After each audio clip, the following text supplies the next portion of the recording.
Hello and welcome to the Channel 1 Newsroom, live from our studios at number 5 Oula Hansen Lane at Tesano. I am Inu Safo. Coming up. Minority demands resignation of Director General of National Council for Curriculum and Assessment.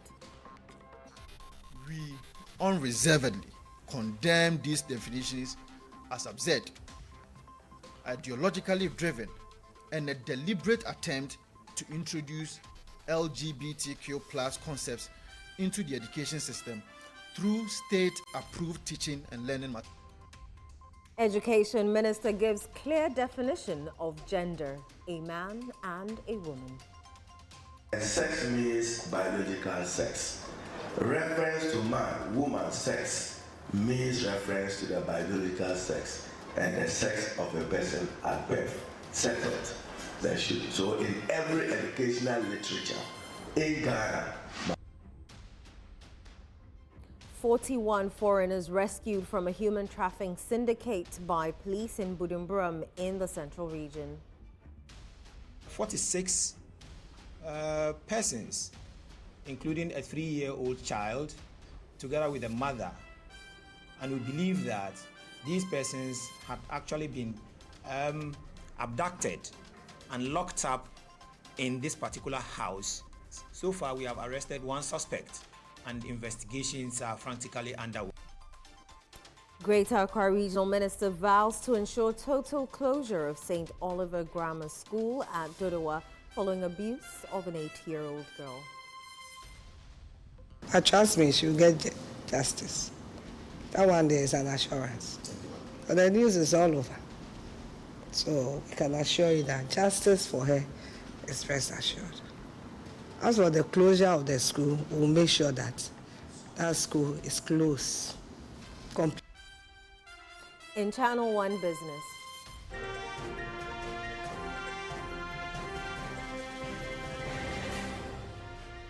Petroleum prices to drop further in second pricing window.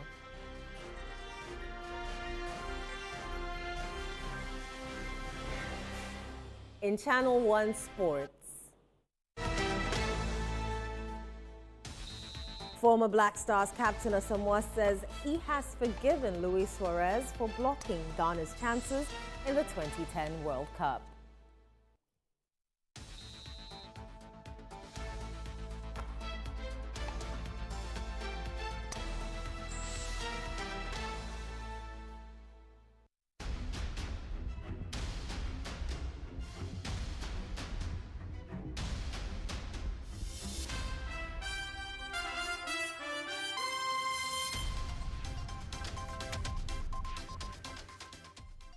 Many thanks for choosing us this hour. Let's settle for the details of our stories.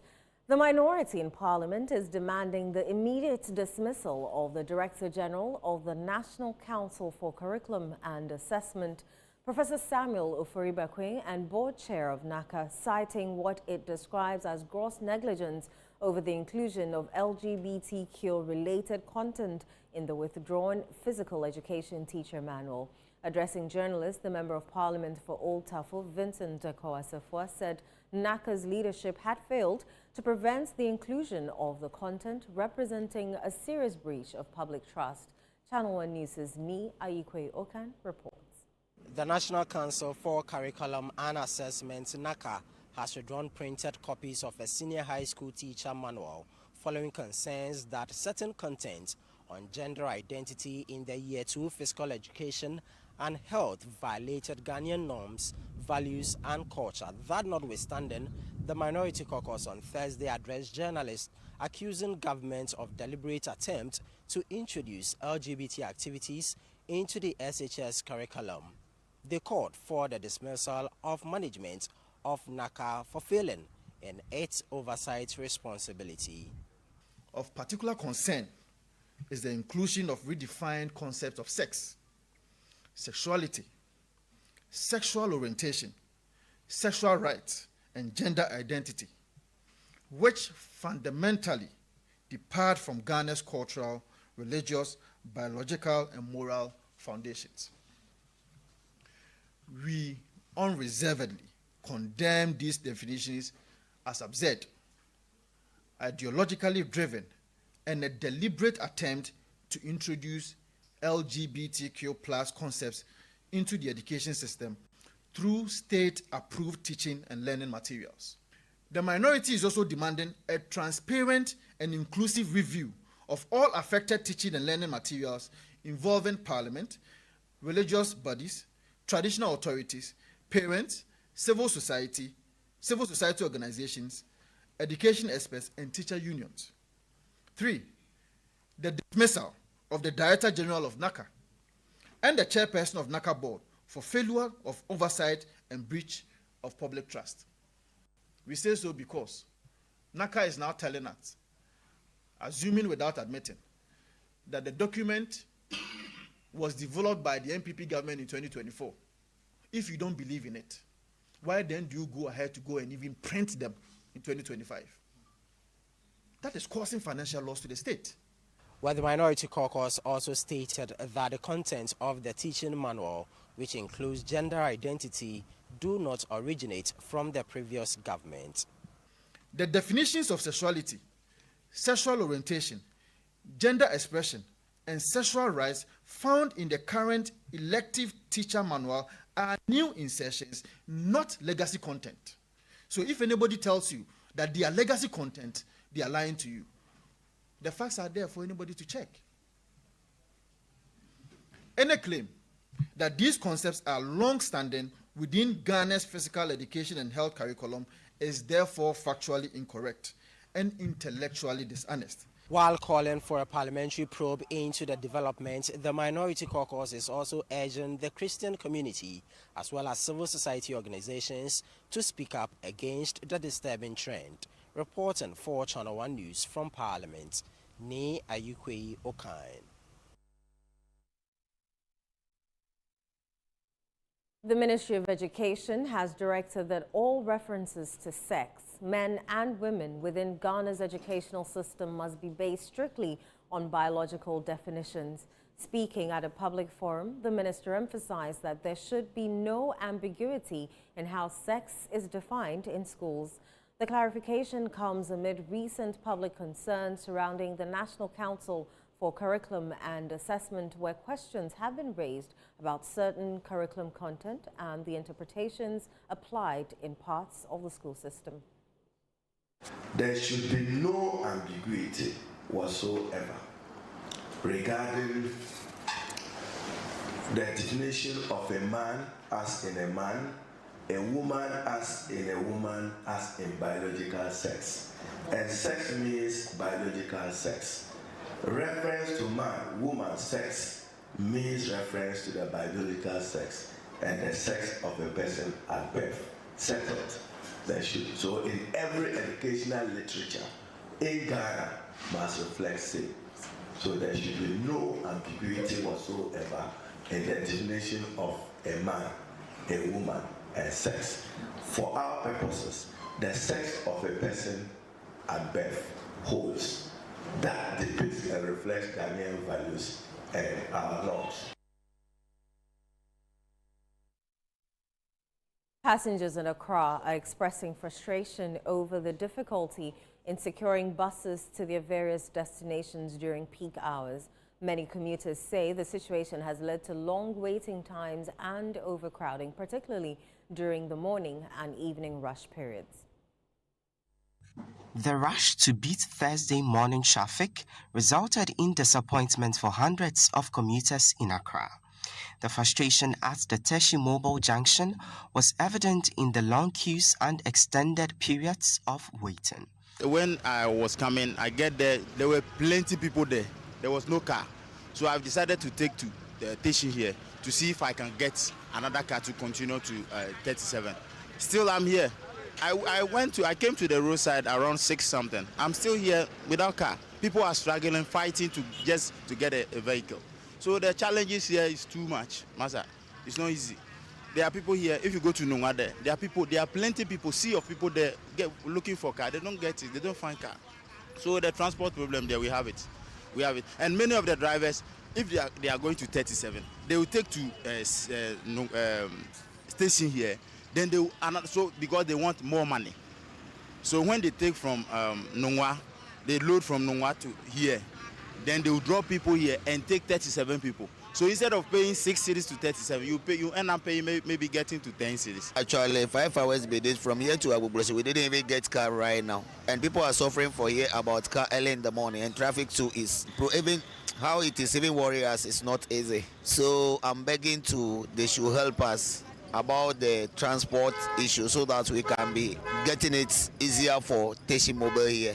At the Nungwa Junction terminal, commuters shared similar experiences, calling on government to urgently intervene and ease the challenges associated with accessing public transport during peak hours. Transport issue here is very difficult, very, very difficult.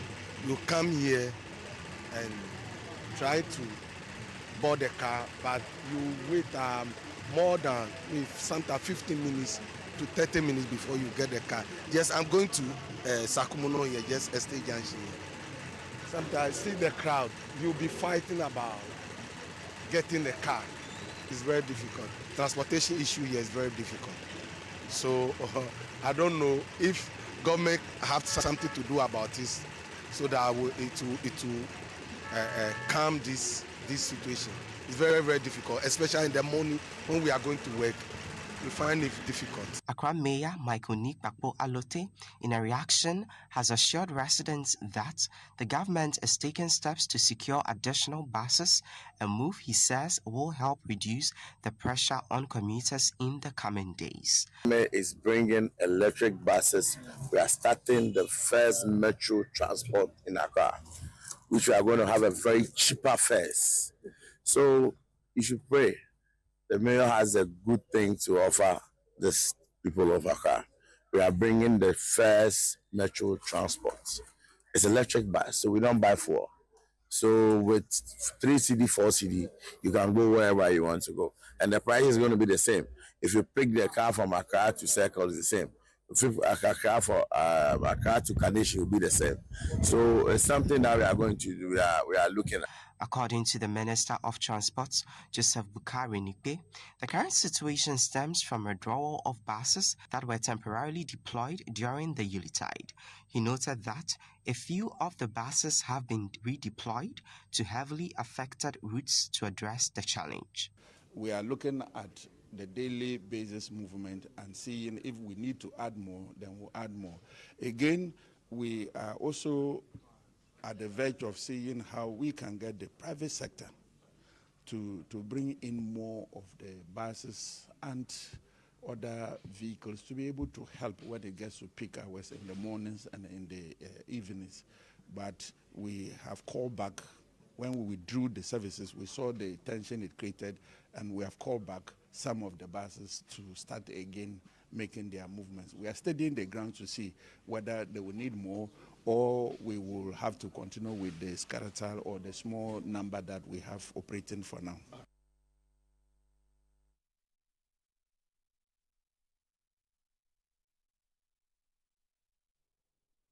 Let's go live to the Kwame Nkrumah Circle, or the Circle Interchange, where our reporter Jeffrey Fifianan is standing by to bring us live updates on the situation there.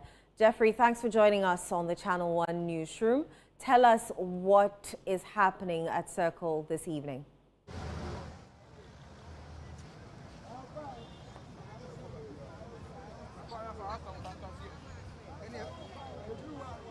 All right, then rightly said, we are currently at the Kwame Nkrumah Circle. Now we got here about 40 minutes ago, and I must say the number of persons here looking for vehicles to their various homes have reduced a bit, even though not everybody has been sorted out yet.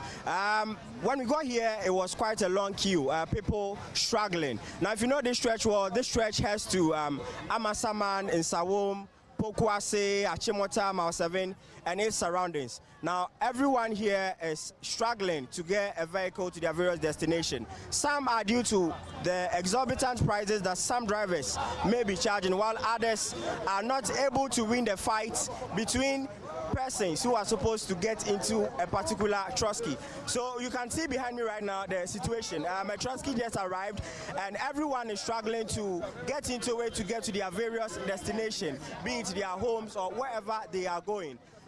When we arrived, we also saw persons affiliated to the Accra Metropolitan Assembly, who we popularly call task force, trying to speak to some drivers who, you know, when some drivers get here, they try to mention exorbitant prices. Because there is a rush for vehicles here, they tend to charge exorbitant prices. Now, we've seen some members of the Accra Metropolitan Assembly task force who refuse to speak on camera, trying to get these drivers and their conductors to, you know, charge their ride fares without having to extort passengers. Now, I'll take you to my extreme right, where people are still in queue. We'll try to speak to some people shortly. Hello, sir. Welcome to Channel 1 TV.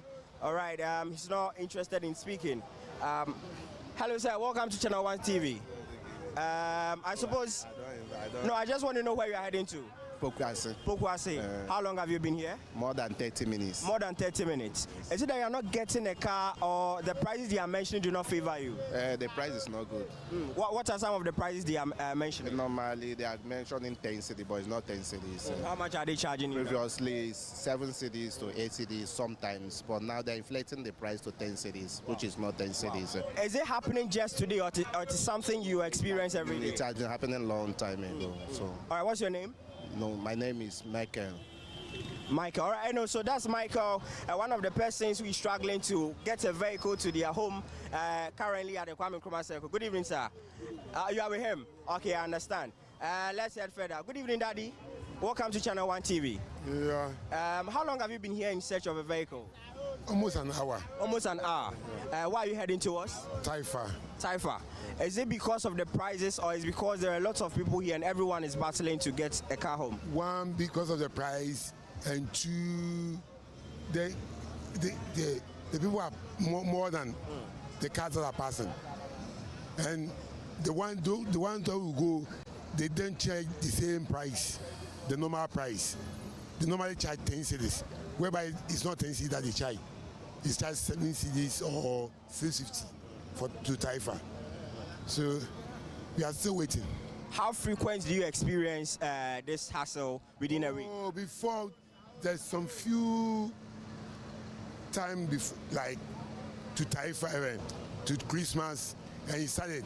And we thought after the holidays it will go over, but still they are continuing. All right. So if you continue this way, around what time do you get home? I want to know where you work, where you commute from to where you are currently.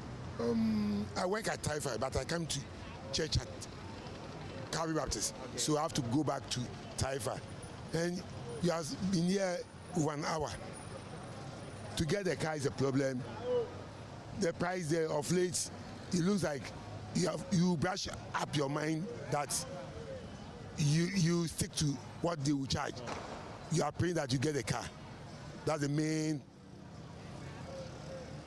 All right. Now, when I arrived, I saw some task force persons lashing drivers and their conductors who were charging exorbitant prices. Does it mean that what they told me is not the actual situation on the ground, or you are yet to experience they correcting people to charge the right prices? No matter what, the cars are plenty than the task force people. So task force person can stand here and stop here, but just a few yards from here, you see them doing the same thing. And they don't care what is going on. They are still doing what they are doing. So, right. What's your name, please? I'm Sammy. All right. Thank you very much, Samuel. You know, that was another commuter who is stranded where he doesn't live, and he's torn between getting a vehicle to his home and then paying exorbitant prices to get to his destination. We are going to speak to more people. We are still at the Kwame Nkrumah Circle, where a lot of people are queued, waiting for vehicles heading to their destination or their homes. We are going to be trying to speak to some more people. Good evening, sir. Welcome to Channel 1 TV. I've been new for Accra. You've been new for Accra? No, that be the more reason I want to speak plus you know. Have you been here for long? No, please. You've not been here for long. Where do you live and where are you going to? I'm coming from Kumasi. You're coming from Kumasi. Yes, so where are you heading to now? Dome. Yes. All right. And you are saying you've not been here for long? Yes, no. Okay. I came to escort my friend. Okay. So you are yet to experience the challenges people are facing? No, not really. I came to escort my friend, and then I was supposed to sleep at somewhere, but then the people are not responding to my call, so I decided to go another place. That's all right. Thank you very much. I know that's another commuter who also says he came to escort a friend. He tells me he hasn't really experienced what others are experiencing. But if you can see in your shot, there are lots of people lined up here waiting for vehicles heading towards their direction. A vehicle just arrived, and within few minutes it is full. Children are not spared, women are not spared, old women are not spared. They are battling with men, able men, people who are well muzzled in search of vehicles to their various destinations. All right, Fifi. Another sprinter just arrived. If you are seeing it in your shot, you will see this car will get full within. All right, Jeffrey, thank you very much for that report. From Circle, let's head over to our reporter, Ni Ayikwe Okan, and find out what is happening exactly where he is. Ni Ayikwe, many thanks for joining us. Where are you currently, and what is the situation there?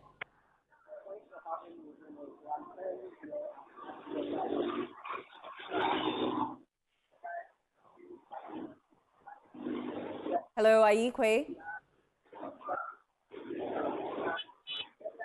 Hello. Ni, if you can hear me, I was asking you to tell us your current location as well as what the situation is on the ground.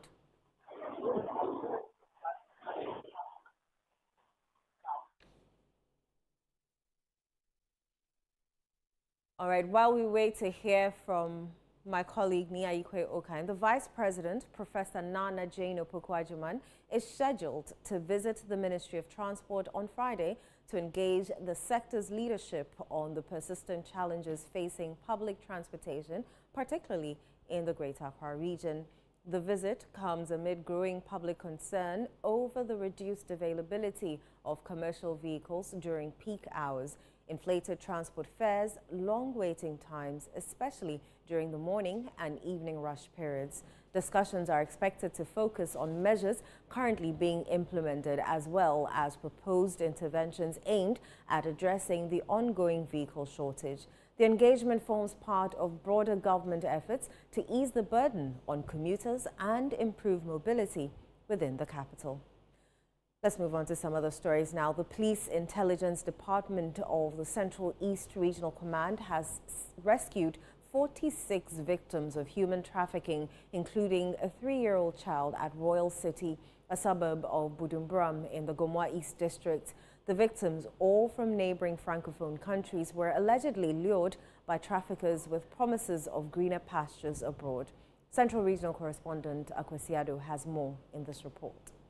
Channel 1 News has gathered that a key suspect currently in police custody, together with others who are on the run, allegedly deceived the victims with promises of traveling abroad in search of better opportunities, using Ghana only as a transit point. However, the victims were instead confined in a locked facility for several months, where they were forced to demand various sums of money from their family members, while also being compelled to lure other potential victims.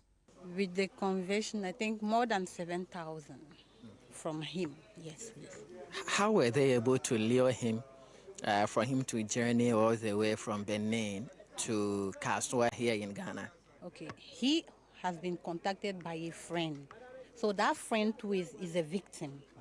From what he was explaining to me, that when he was there, they were training them to drag more people. So they will tell you that, okay, if you get 2 people, we'll release you. That's how they also will find and try to convince their friend to come. That's how and 1, 2, 3, they become more. According to a complainant whose relative was among those rescued, the suspect seized the victims' mobile phones.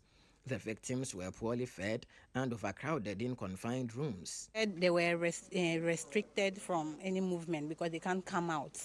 And feeding too, he said they were not well fed. So they were hungry and all that. And there were many in one room. The 46 victims include a nursing mother and her 3-year-old child.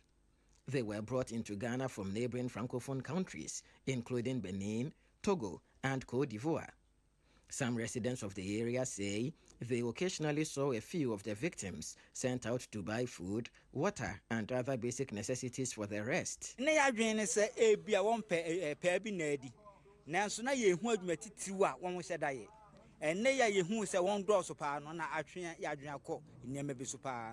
Residents have called for intensified operations by the Ghana Immigration Service to clamp down on such criminal activities. The number of people now without the notice of the immigration, then it's very bad. The Police Intelligence Department of the Central East Regional Police Command, acting on intelligence following a complaint, located the facility, which was secured with a fortified system and hidden in a secluded part of the community. Police say investigations are ongoing as efforts continue to apprehend the remaining suspects.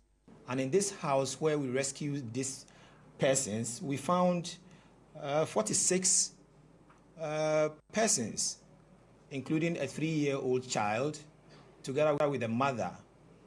And we believe that these persons had actually been abducted and locked up in this particular house.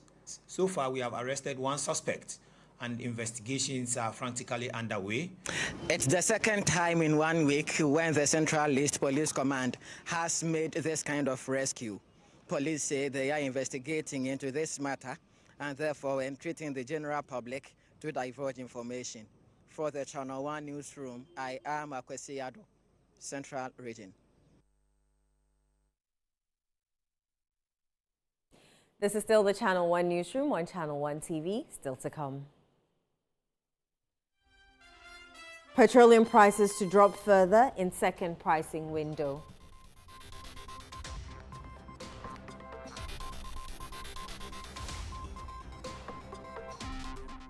We have the details shortly. Do stay.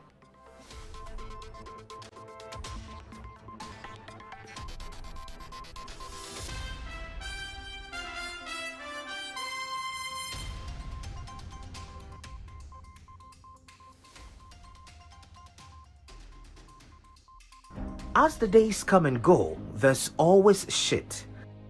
Let colleagues explore all the planetary bodies.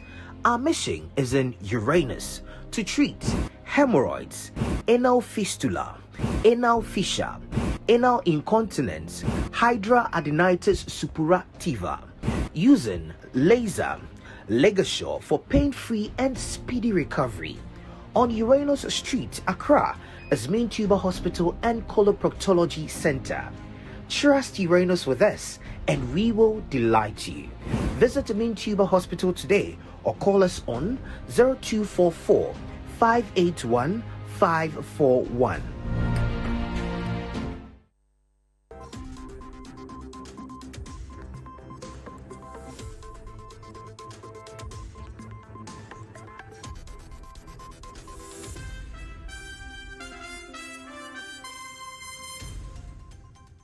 You're welcome back. Up next is Channel 1 Business with Nashika Caesar.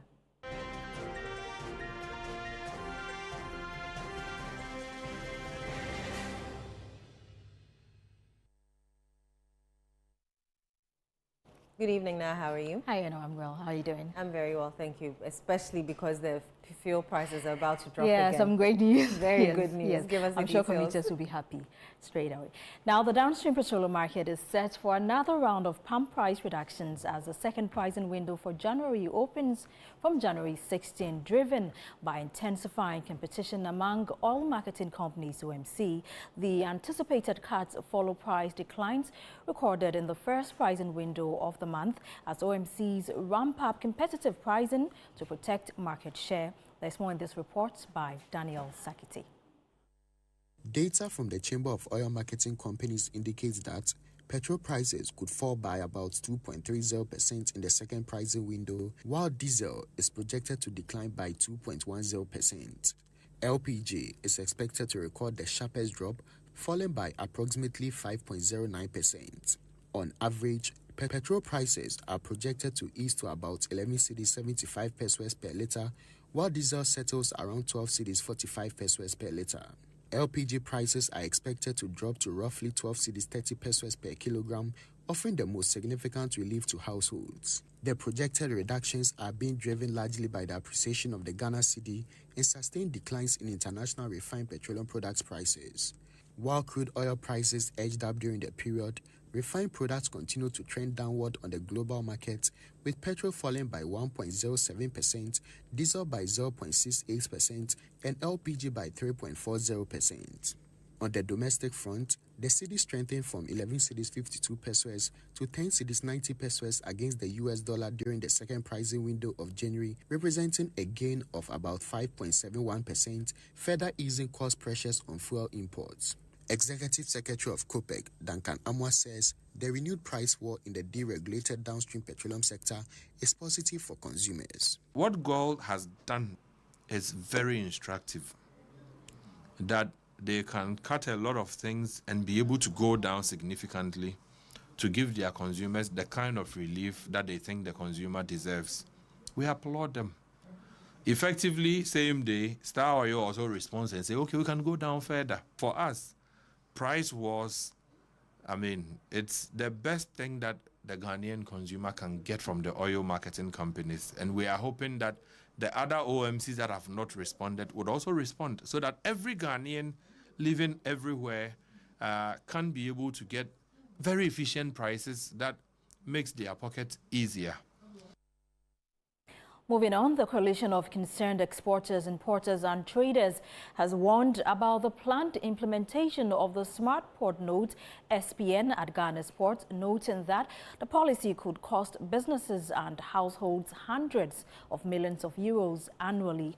The Ghana Shippers Authority announced that the initiative would take effect on February 1, 2026, but the coalition says the plan lacks adequate justification and clear operational guidelines. Daniel Odro-Mensah reports. According to the coalition, a conservative analysis suggests the Smart Port Note would cost Ghanaian shippers and ultimately households between 187.2 million euros and 382.8 million euros annually. The estimate is based on 2024 port traffic of more than 1.7 million 20-foot equivalent units and fee structures proposed during an earlier aborted rollout attempt. The calculation covers only full container load traffic, meaning the total economic impact could be higher once other cargo types are included. The group argues that the projected revenue would amount to a significant transfer of wealth to the Smart Port Note service provider, Inter-Ocean Maritime and Logistics Institute, and its Belgium-based technical partner, Antasa Afrique. In a statement, the coalition criticized the Ghana Shippers Authority for what it described as a lack of transparency and stakeholder engagement. It said key players cited by the authority as having been consulted, including the Association of Customs House Agents of Ghana, have since publicly distanced themselves from the policy. The Ship Owners and Agents Association of Ghana has also indicated it was not consulted despite the central role shipping lines are expected to play in implementation.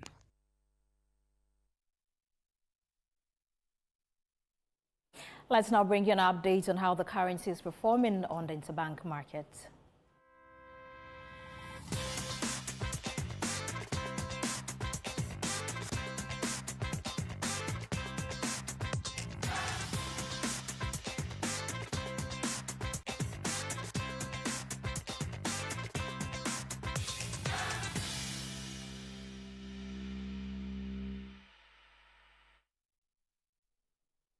And that's it for Channel One Business. I am Nashika Caesar.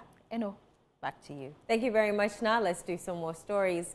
Traders and business owners operating along the Santase Ahoja stretch of road in the Kumasi metropolis have been given a January 20 deadline to vacate the area to make way for a major road expansion project. Although the affected occupants say they are ready to comply with the Kumasi Metropolitan Assembly's directive, they are appealing to authorities to ensure the project is not abandoned after their eviction.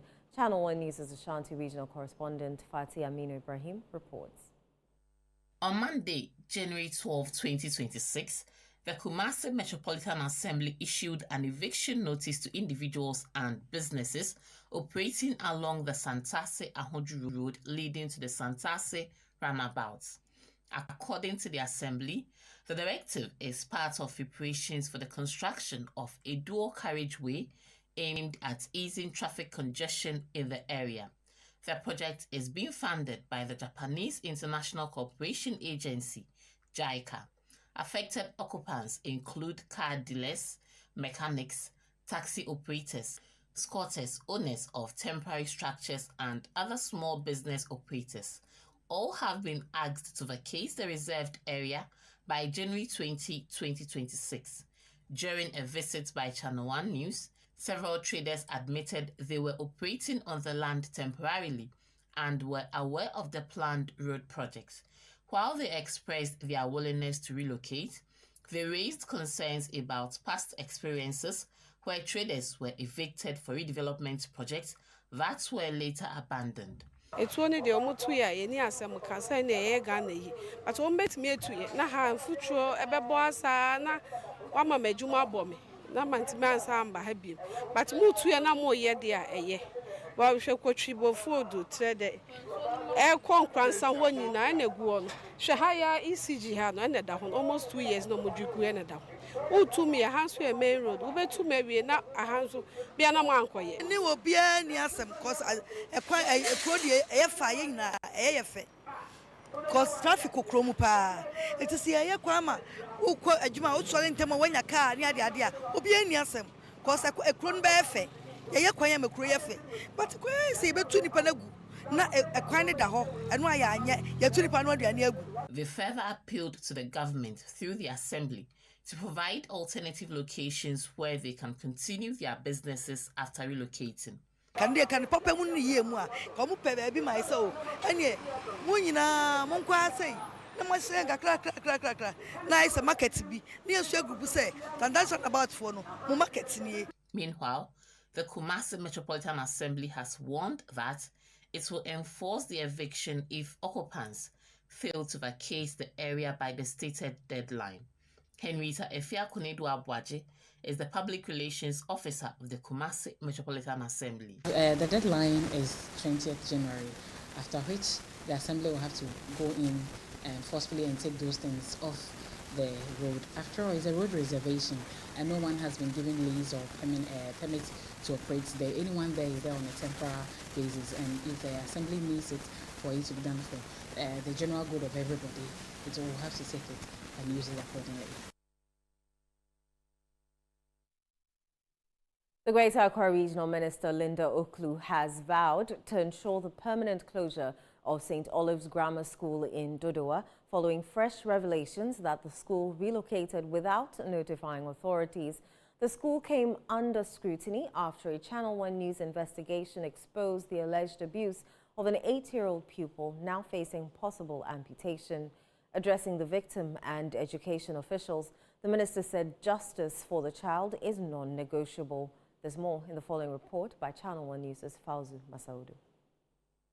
The madam said that everyone should call me a witch when I'm sleeping, and they took me to one room, the dormitory. They took me there that no one should come and sleep by me.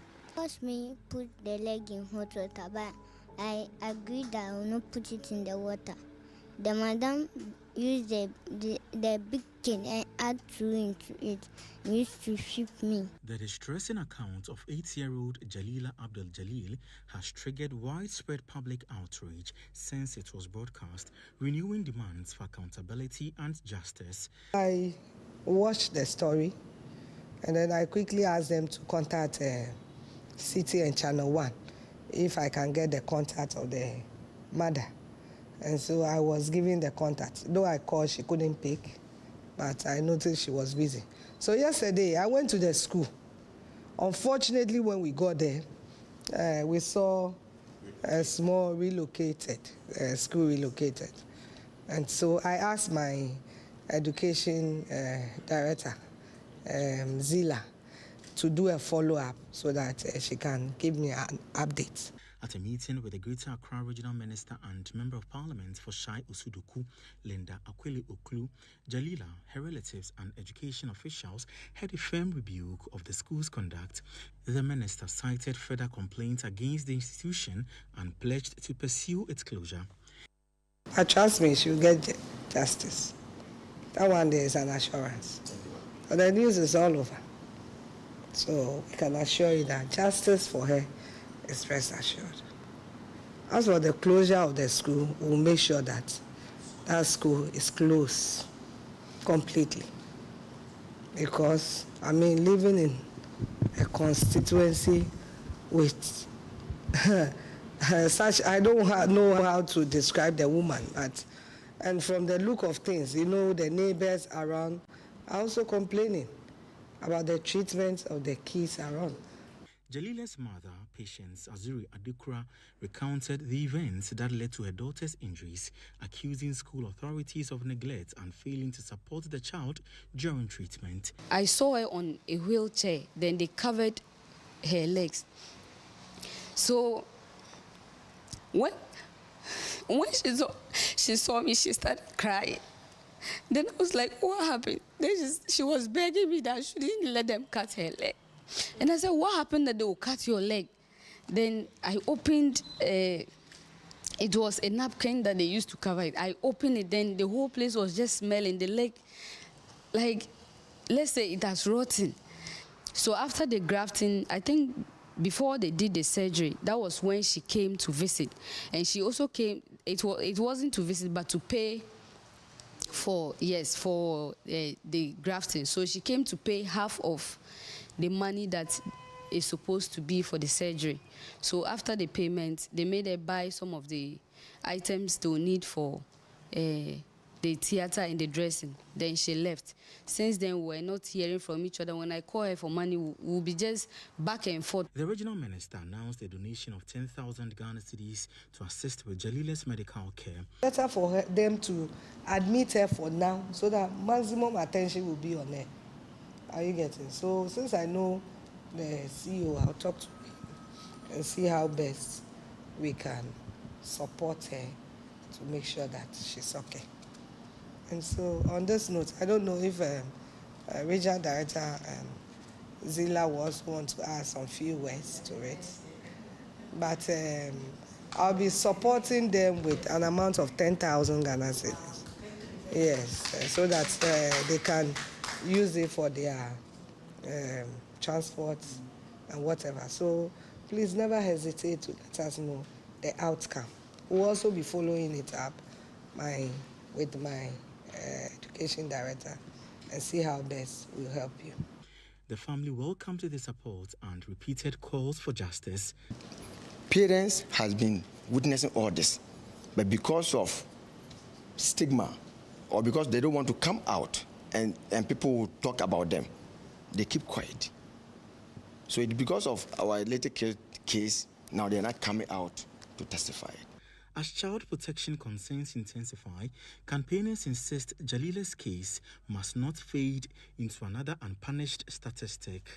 While calls intensify for justice for little Jalila, perhaps hope has arrived. The Member of Parliament for Shai Osudoku, who doubles as the Greater Accra Regional Minister, has vowed to ensure she follows this issue to its logical conclusion. And for many whose interest have been piqued by this story, seeking or getting justice for little Jalila will definitely provide the needed closure. Reporting for Channel 1 News, Fauzuma Saudu, Accra.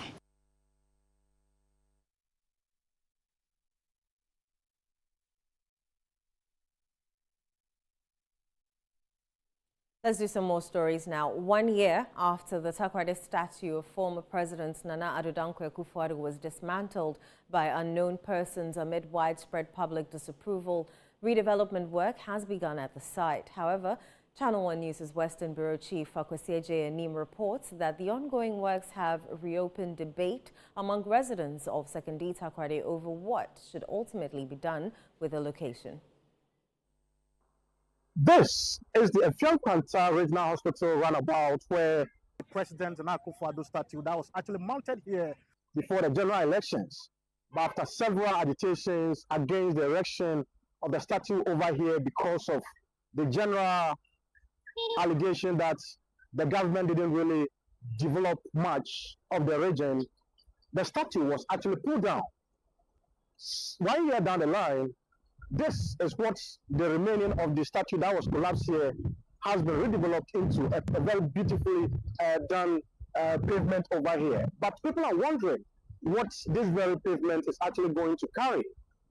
I'm hearing that a statue which will have something to do with healthcare here at the Kwanta Regional Hospital will actually be mounted here to depict the services that they provide. But residents over here have been talking. Still bring Nanado statue to the runabout here. Why? He's a good man. He has done a lot. We are in the Western region. It's Twin City. So we can bring something unique. If not a statue of a single being or a person, we can put something here to symbolize the place that we are living in. So we have the hospital here. That's a Kwanta hospital. There should be something here. To show that there's a hospital around here. Since we had His Excellency Akufado's statue, we would like for you guys to, remount it back again to, beautify, the town. It's better for something that the people want or like to replace at that place. I don't think those statues being there will be best. If the people accept it, fine. But if once they show that they don't accept it, I think they should come together. The leaders of Western region should come together. If they deem it fit that the statue should be there, fine. But I think they should look through the history of Western region and get one person, that's contributed well to Western region and place that person there. For now, the city are waiting to see what exactly will be mounted on this very beautifully done pavement that is actually replacing the collapsed former President Nana Akufo-Addo statue. For Channel 1 TV News, I'm Akwese Jenim, Second. There was joy and excitement among women and residents of Gortani in the Zabzugu district following the construction of an improved maternity chips compound aimed at easing the challenges faced by expectant mothers.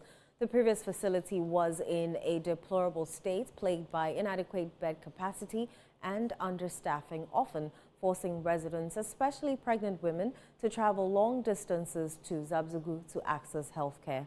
Channel 1 News' Northern Regional Correspondent Mohammed Aminu Alabira reports. The community located in the hinterlands of the district already has a chips compound that serves an estimated 10,000 residents across 6 surrounding communities. However, the facility has been in a severely deteriorated condition. During the 2024 election campaigns, residents of Gortani identified healthcare as a top priority and presented their concerns to political candidates. The then parliamentary candidate of the National Democratic Congress, NDC, Alassane Umar Abako, pledged to expand the existing facility. During Channel 1 News visit, residents could not conceal their excitement. They believe the new maternity facility, once fully operational, will significantly ease their hardships. Some women and community members shared their joy with Channel 1 News. The recent building, actually, we are more excited because if you look at the old one, it was just, I can't describe it, in my own description, was not fit for the community. And with my own view, with this recent one, if you just enter inside, you realize that the bed capacity is going to be increased. And a lot of, even if it can accommodate nurses inside, which we were not having accommodation for them. So in the completion of this one, it's going to ease or solve a lot of problems for we, the community members and the nurses who are working here. This cheap compound. One day my brother's wife was so have to last and 1 week there was another woman being applicated, and it was also on labor issue. So all we need to do is have to pass it. And those days, someone was already and could not be attended. No best. They have to clear as themselves. Okay. And even it was a rainy season time. So before we get to Selfie, the route was very bad. The nurse in charge of the facility also spoke to Channel 1 News about the challenges previously faced and how they affected healthcare delivery in the area. Staffing here, we are not sufficient because we only have 4 staff here, which we would like more staff to come and help us run the facility. So if we get enough staff to help relieve the stress of the staff who are here. We use our tricycle to refer patients to subsidiary system for further management. So if we have a challenge, we will use the tricycle to transport the patient to subsidiary system. The district chief executive for Zabzu, a native of Gotani, says improving health infrastructure across the district remains a top priority, noting the immense relief it will bring to residents. This is what the people want. They were prioritizing their needs, their health care that they call on us to give them. And we are putting up the maternity ward that will help to extend the facility so that it will be the clinic or the health center status.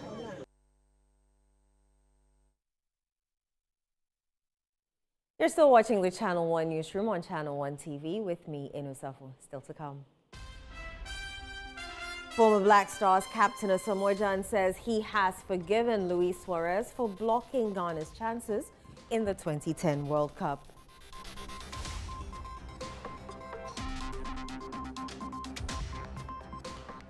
We have the details shortly. Do stay.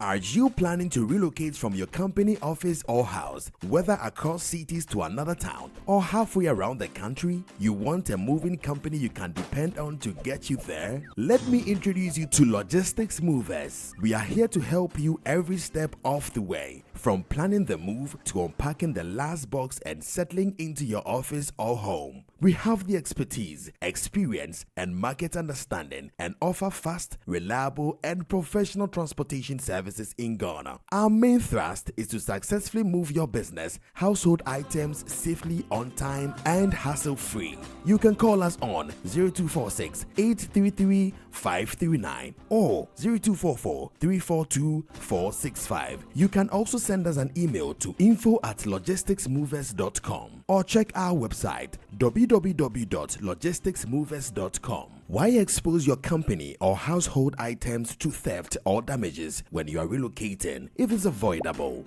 Logistics Movers, we help you relocate.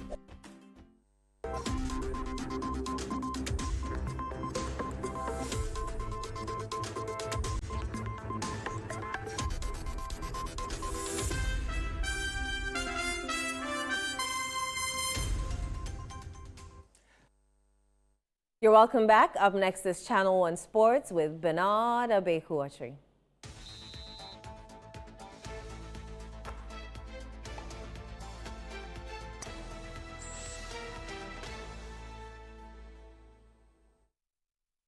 How are you doing, Abe? I'm America. How are you too? I'm very well, thank you. That's I great. tend to disagree with Samoah yes, Gyan. You don't want to disagree with forgive him? No, but give us the details.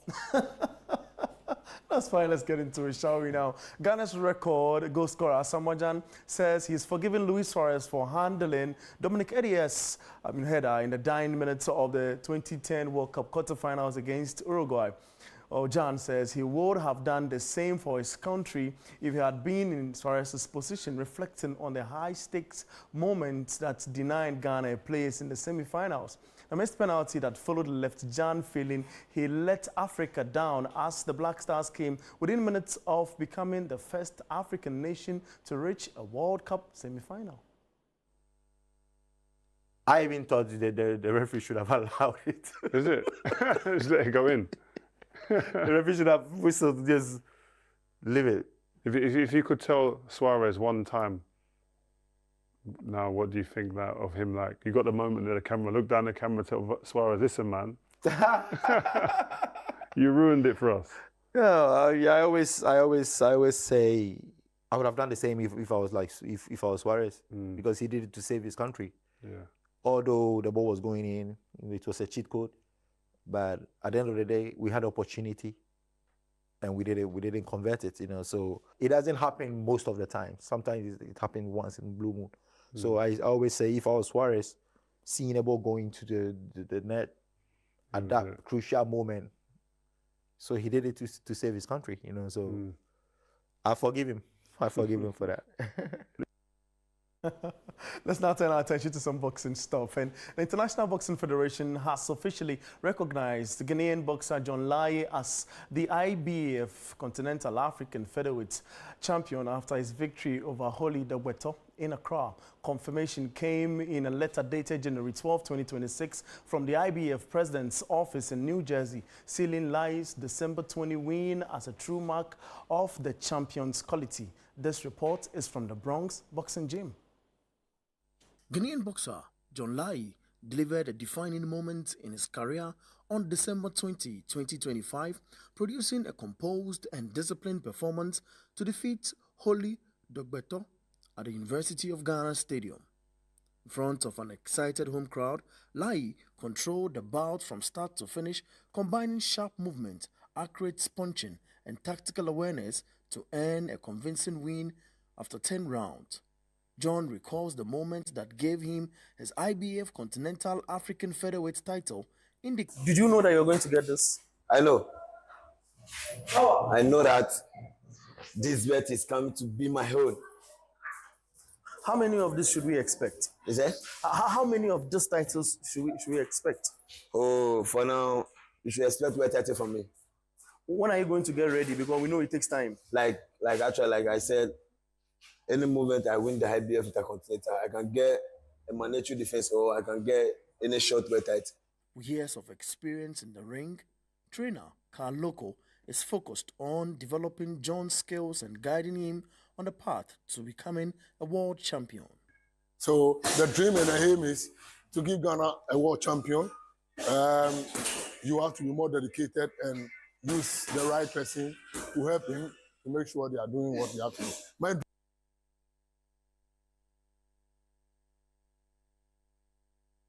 That is what I'm also looking at.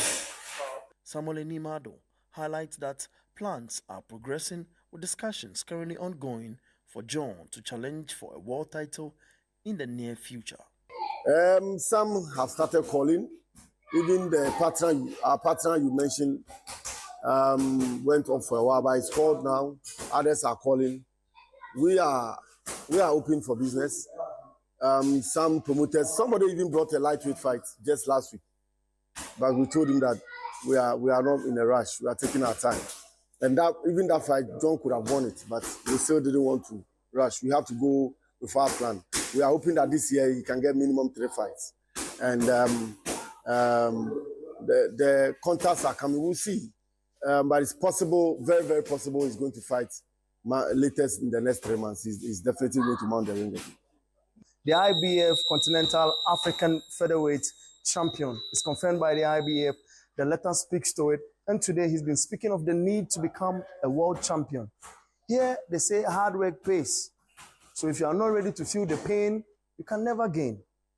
Let's see if this world champ can go ahead and indeed stamp his authority to get a title for Ghana. Reporting for Channel 1 Sports, I am Bernard Abekoche.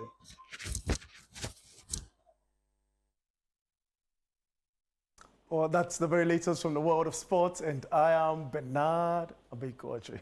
That's just sports. Thank you very much, Abeku. And that's how we end today's bulletin. I am Inu Safu. Many thanks for watching.